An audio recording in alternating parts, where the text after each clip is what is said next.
आज सुनेंगे ऋषि पंचमी की व्रत कथा। भाद्रपद मास की शुक्ला पक्ष की पंचमी के दिन ऋषि पंचमी का व्रत किया जाता है। इस दिन भगवान की पूजा नहीं बल्कि सप्तर्षियों की पूजा अर्चना की जाती है। इस व्रत को रखना से महिलाएं दोष मुक्त होती है, यानी माहवारी के समय हो गए किसी भी चुकिया पाप से उन्हें मुक्ति मिल जाती है। आइए सुनते हैं ऋषि पंचमी की व्रत कथा। एक बार की बात है, एक नगर में एक ब्राह्मण अपनी पत्नी के साथ रहा करता था। उसकी पत्नी ने एक दिन ऋषियों को भोजन के लिए आमंत्रित किया, लेकिन इस दिन वो राजस्विला हो गई और उसने सोचा कि वह अब क्या करे।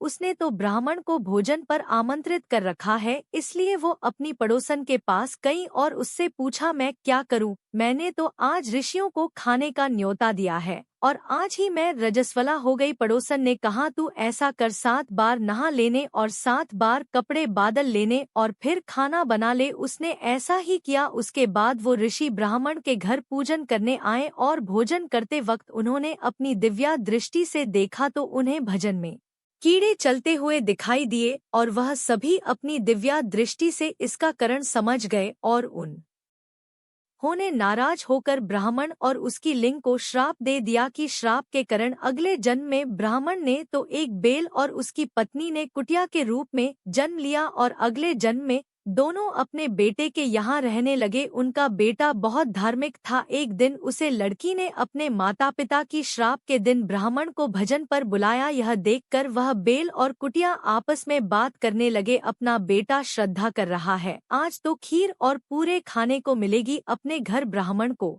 भजन करने के लिए उन्होंने तरह तरह के पकवान बनाए और ब्राह्मण के बेटे की पत्नी ने खीर बने के लिए चढ़ा दी। जब वो किसी कम से बाहर गई तो एक सांप आया और उसने खीर के बर्तन में विश्वम कर दिया। कुत्तियां के ने उनकी माँ ने सब कुछ देख लिया और उसने सोचा, सभी ब्राह्मण यह खाना खाने पर मार जाएंगे और इन्हें ब्रह्मा हत्या का पाप लगेगा, इसलिए उसने उन्हें इस पाप से बचाने के लिए जाकर उसे बर्तन पर मुंह लगा दिया। उसे लड़की की पत्नी ने उसे कुटिया को ऐसा करता देख लिया और उसने गुस्से में चूल्हे से जलते हुए लकड़ी निकाल और कुटिया को बीमारी बेचारी कुत्तियां मार खाकर इधर उधर भागने लगी। चौकी में बच्चा हुआ खाना वो रोज कुटिया को डालते थी, लेकिन क्रोध के कारण उसने वह सब खाना बाहर फेंकवा दिया और उसको दिया और बेल को खाने को कुछ नहीं दिया। इसके बाद सर खाना पैक कर सभी बर्तन साफ करके उसने दोबारा खाना बनाकर ब्राह्मण को बुलाया और भजन कराया। अब रात हुई और रात के समय भूख से व्याकुल होकर वो कुटिया बेल के रूप में अपने पूर्व जन्म के पति के पास आकर बोली है, स्वामी आज तो मैं भूख से मेरी जा रही हूँ।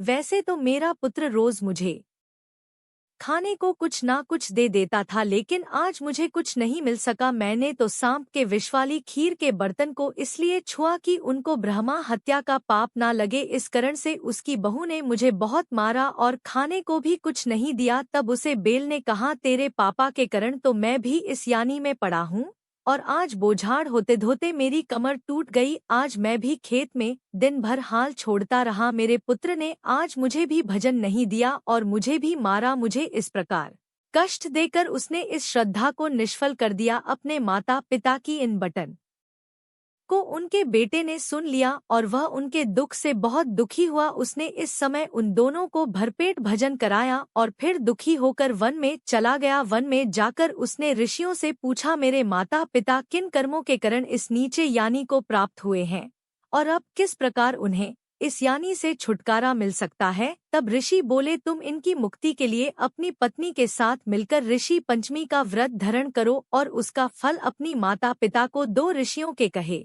अनुसार भाद्रपद महीने की शुक्ला पंचमी को मुख शुद्ध करके उन्होंने पवित्र नदी से स्नान कर और नए रश्मि कपड़े पहनकर सप्तर्षियों का पूजन किया और सर पूजन उसने अपनी पत्नी के साथ मिलकर पूरे विधि विधान से किया और उसका पुण्य अपनी माता पिता को दे दिया। इसके फल स्वरूप वो दोनों पशु यानी से छट गए। इसलिए जो महिला श्रद्धा पूर्वक ऋषि पंचमी का व्रत करती है वह समस्त सांसारिक सुखों को भोग कर बैकुंठ को जाती है। ऋषि पंचमी के दिन इस कथा को सुनने का बहुत महत्व है। तो यह थी ऋषि पंचमी की कथा। आपको यह कथा कैसी लगी कमेंट करके जरूर बताएं।